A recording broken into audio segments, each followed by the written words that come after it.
कृष्ण की वाणी। बच्चे, आज तुम्हारे सारे काम बनेंगे।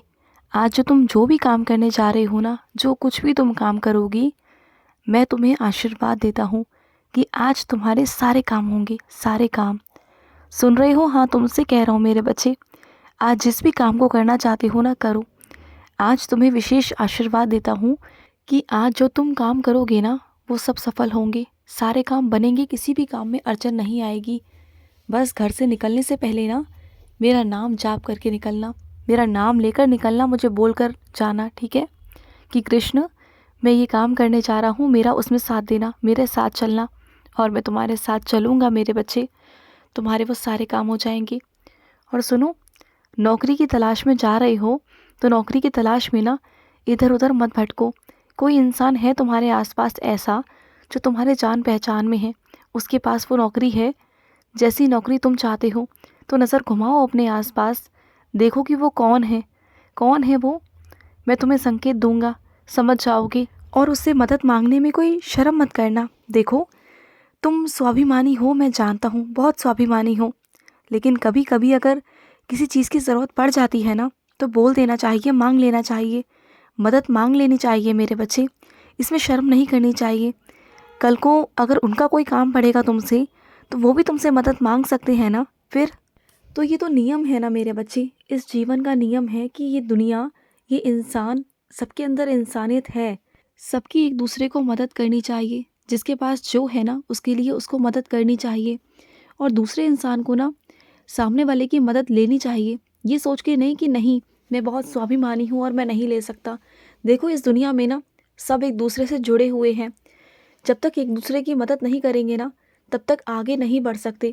अगर वो घमंड में चूर रहेंगे, अहंकार में रहेंगे ना कि वो अकेले ही काफ़ी हैं, तो ऐसा कुछ नहीं है मेरे बच्चे। हर एक चीज़ दूसरी चीज़ से जुड़ी हुई है। अगर दोनों में से अगर एक भी नहीं होगा ना, तो फिर कोई काम होगा नहीं ना। बात को समझने की कोशिश किया करो। जो भी मैं तुम्हारे लिए भेजता हूँ ना, वो सिर्फ़ और सिर्फ तुम्हारे लिए होता है, तो उसे सिर्फ़ और सिर्फ तुम्हें अपने पास रखना होता है। तुम क्या करते हो, किसी और को देते हो। अगर कोई विशेष आशीर्वाद तुम्हें मंदिर से भेजा गया है ना, या कोई प्रसाद भेजा गया है, या फिर कोई चीज़, मेरा फूल या मेरा कुछ भी तुम्हें भेजा गया है ना, तो वो सिर्फ़ और सिर्फ तुम्हारे लिए होता है।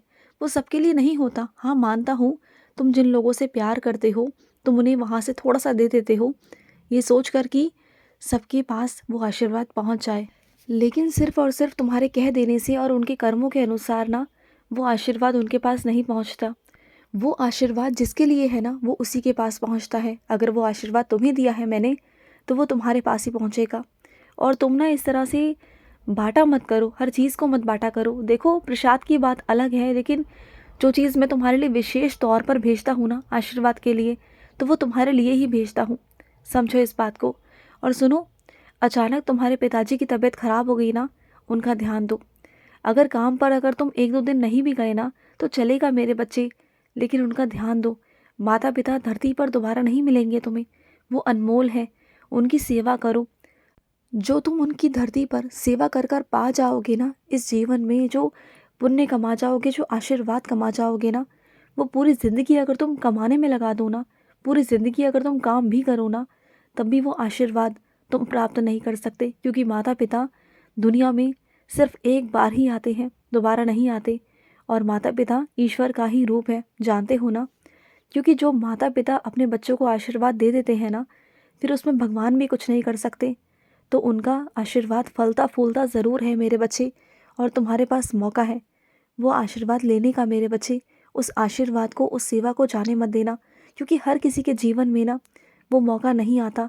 उनसे पूछो जिन्होंने आज तक अपने माता पिता की शक्ल तक नहीं देखी, उनसे पूछो जो आज तक तरसते हैं कि अगर उनके माता पिता होते तो वो उनकी बहुत सेवा करते। तो तुम्हारे पास तो है ना, तुम बहुत भाग्यशाली हो कि तुम्हारे पास तुम्हारे माता पिता हैं, तुम्हें सेवा का मौका मिला है, तुम सेवा करो ना।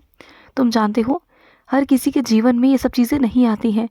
समझने की कोशिश किया करो, और जो चीज़ हमारे हाथ में नहीं रहती ना, उसके बाद में हमें उसकी कद्र होती है, और बाद में फिर पछताने का क्या फ़ायदा मेरे बच्चे, कोई फ़ायदा नहीं है।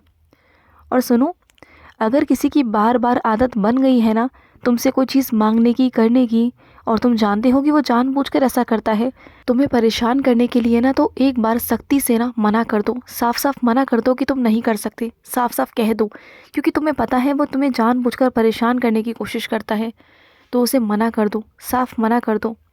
क्योंकि कब तक तुम अच्छाई में आकर ना वो चीज़ें करते रहोगे।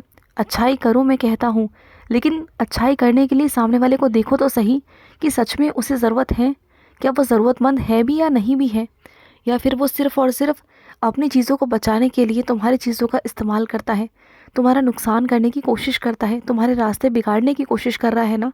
तो ऐसे इंसान से दूर हो जाओ और साफ साफ एक बार मना कर दो।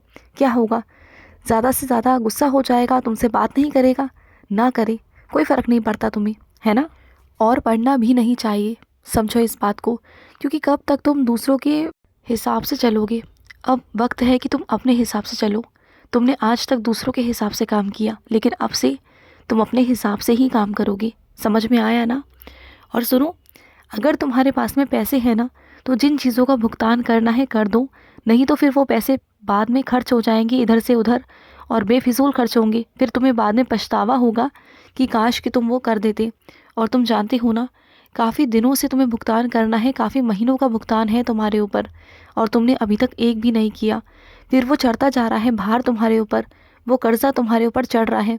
अगर पैसे हैं, अगर मैंने तुम्हें पैसे दिए हैं ना, तो उन पैसों को वहाँ पहुँचाओ, सही जगह पर पहुँचाओ मेरे बच्चे।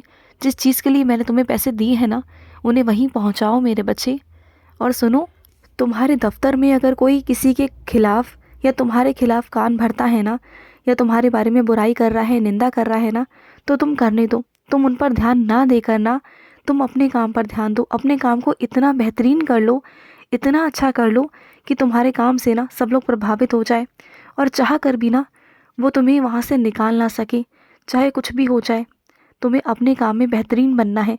और अगर कल को तुम छोड़ना चाहो ना उस काम को, और कहीं और करना चाहो ना, तो तुम इससे बेहतर भी कर सकते हो।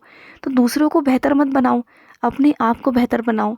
इतना बेहतरीन बनाओ खुद को कि लोग तुम्हारे लिए तरसे मेरे बच्चे। ऐसे बन जाओ तुम। मुझे पता है मेरे बच्चे, तुम्हारे अंदर ना बहुत सारे शौक़ थे, और आज ये वक्त है ना, तुमने इतने संघर्ष किए जीवन में, इतना कुछ किया ना, कि तुम्हारे अंदर के सारे शौक़ ना कहीं तुम्हारे दिल के अंदर दफन हो गए। तो आज वो मौका मैं तुम्हें दूंगा अपने जीवन जीने का। अब तुम अपने सारे शौक़ों को एक एक करके पूरा करोगे। उम्र पर बिल्कुल मत जाना कि तुम्हारी अब उम्र नहीं, या ये नहीं वो नहीं। देखो, जब तक श्वासें हैं ना तुम्हारे अंदर, तब तक तुम सब कुछ कर सकते हो, इस बात का ध्यान रखना। जब तक श्वास है तब तक सब कुछ है मेरे बच्चे। तुम्हारी उम्र बढ़ सकती है, लेकिन तुम्हारा दिल तो वहीं के वहीं है ना, तुम्हारे शौक़ तो वहीं के वहीं है ना। और ये जीवन भी दुनिया में एक बार ही मिलता है। तुम जानते हो ना कि 84 लाख जन्म काटने के बाद तुम्हें इंसान का जन्म मिला है।